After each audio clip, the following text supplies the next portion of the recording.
Voilà, ben, je m'appelle Paulette Liard. J'habitais Saint-Pierre-du-Bû au moment de la guerre.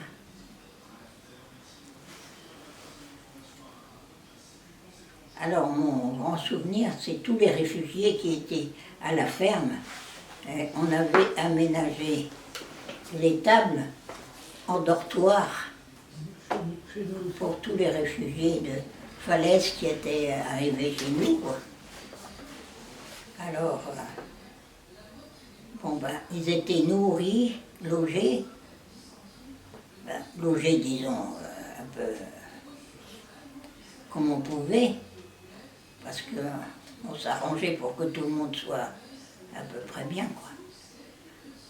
Alors pour la nourriture, il n'y avait pas de problème, à la ferme il y avait ce qu'il fallait, alors tout le monde pouvait manger.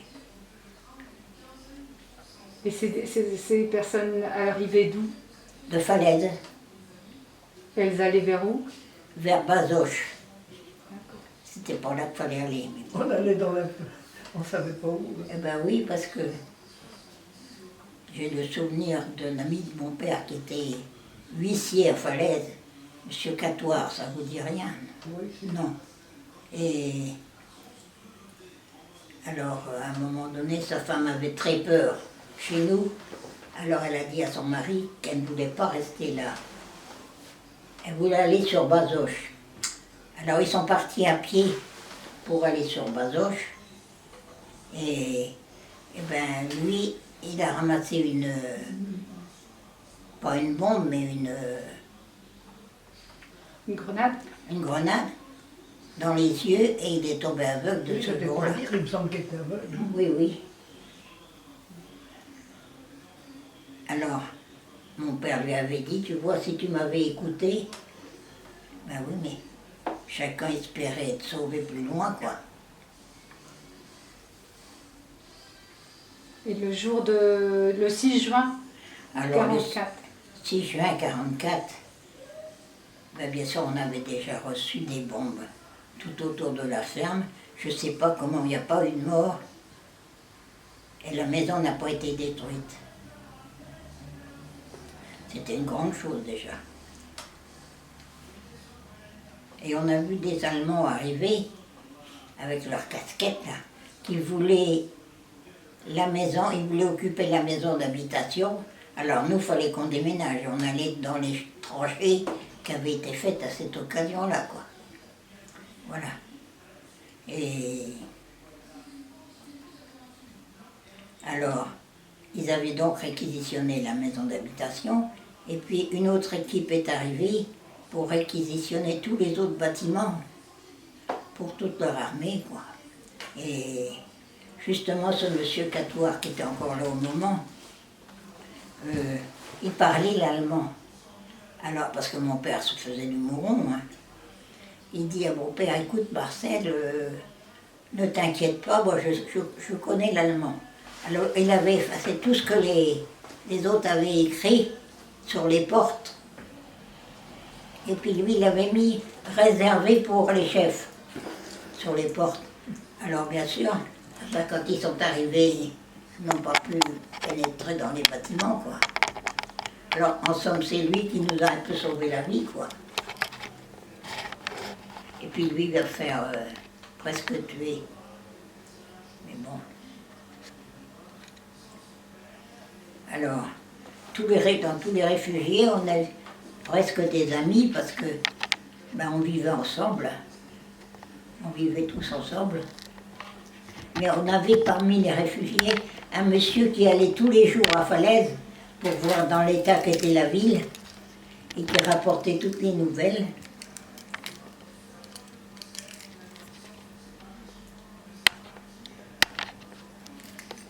Alors, mais le bombardement en 44, on entendait de chez nous, hein, de Couvigny, là, ça fait pourtant loin jusqu'à la côte. Mais on entendait quand même ce bruit infernal, là. Ben, on ne savait pas ce que c'était, hein.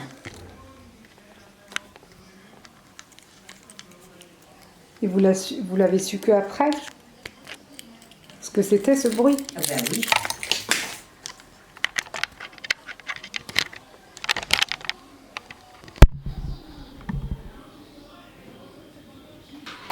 Et quand vous avez compris que les Alliés avaient débarqué, quel sentiment vous avez... Qu'est-ce que vous avez ressenti? Ah ben, moi j'étais jeune encore alors. Ben, Vous êtes dit, ça y est, ben, c'est fini?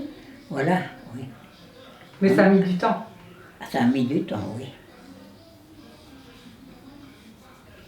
Et j'allais à l'école à Falaise à l'époque. Vous étiez en quelle classe? Alors j'ai fait la 6e à Falaise. Après je suis partie en pension, Après la guerre. après la guerre. Oui, en 45. Et comment se passait la cohabitation avec les Allemands? Ah ben pas mal, pas mal. Ils étaient gentils en fait. Mais ils n'étaient pas méchants, non.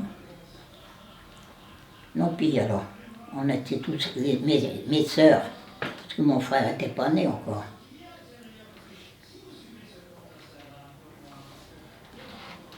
Alors on était, nous les jeunes, un peu imprudents, des fois les parents nous criaient dessus, allez vous mettre à l'abri. On avait tous peur, bien sûr. Mais nous les gamins, on n'a peur de rien.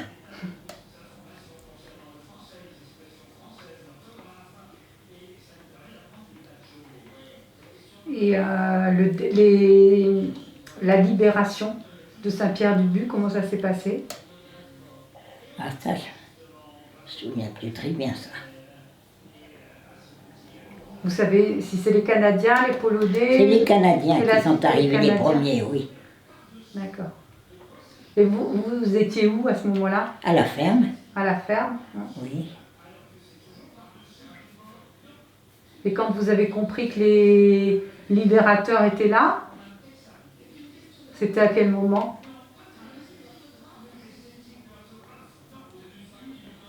Oh, ben ça, je sais plus. Nous, c'était le 16 août. 17. 17. Saint-Pierre-du-But, ça devait être pareil, à 17... À peu près, oui. À peu près toutes C'est les... à peu près Oui, oui. la même date. Enfin, c'était au mois d'août, ça, je me souviens. Mhm. Mais la date, je sais plus. Et donc, et vous avez vu les Canadiens? On les a vus, oui. On Ils les étaient a vus où? arriver dans le bas de la cour, là. Ah ben, on était heureux, mes parents étaient heureux. Tout le monde sortait des étables et tout pour les accueillir, bien sûr. Ils nous ont distribué du chocolat, bien sûr. Et ils parlaient français? C'était des Canadiens? Non, non, mais ils parlaient français. Ça va bientôt être fini à cette heure. Il y en a un qui nous avait dit ça, moi je l'ai entendu. Que, Ça va bientôt être fini à cette heure. à cette heure, oui. T'as compris? Oui, oui. Pas toi, normand. C'était des Canadiens qui parlaient patois normand? Oui? Ah, là, je me rappelle pas s'ils parlaient pas toi, Ah mais... bah si, moi j'en ai connu là.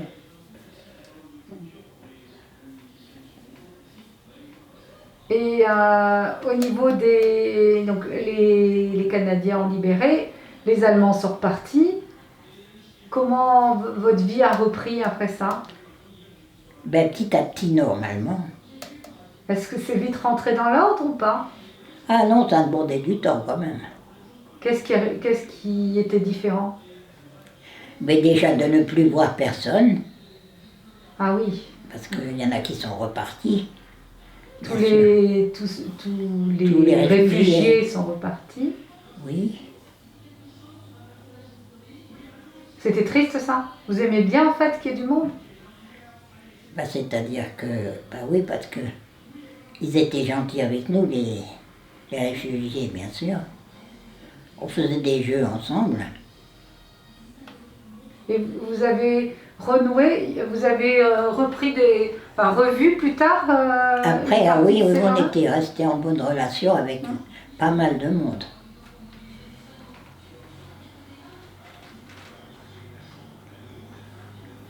Ah oui, puis il y en avait qui avaient besoin de quelque chose pour manger quand même, alors on leur donnait, on leur portait ce qu'ils avaient besoin.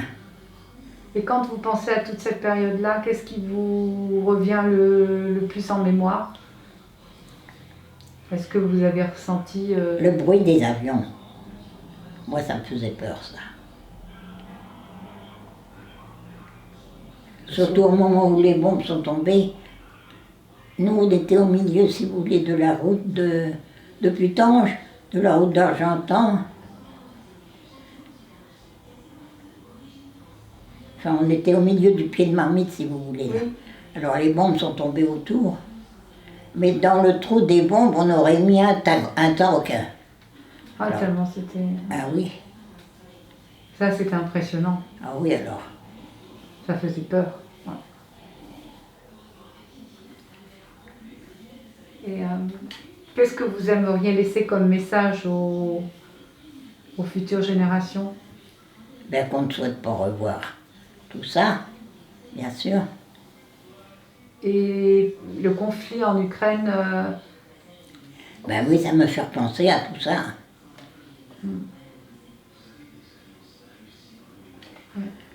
Ben oui, quand je vois ces pauvres gens qui s'en vont à pied ou à vélo, ou ouais. avec leurs enfants, là, les petits dans les bras, là. Ça vous rappelait tous les réfugiés qui Ah, passaient à la ben oui. ferme? Oui. Ouais. Et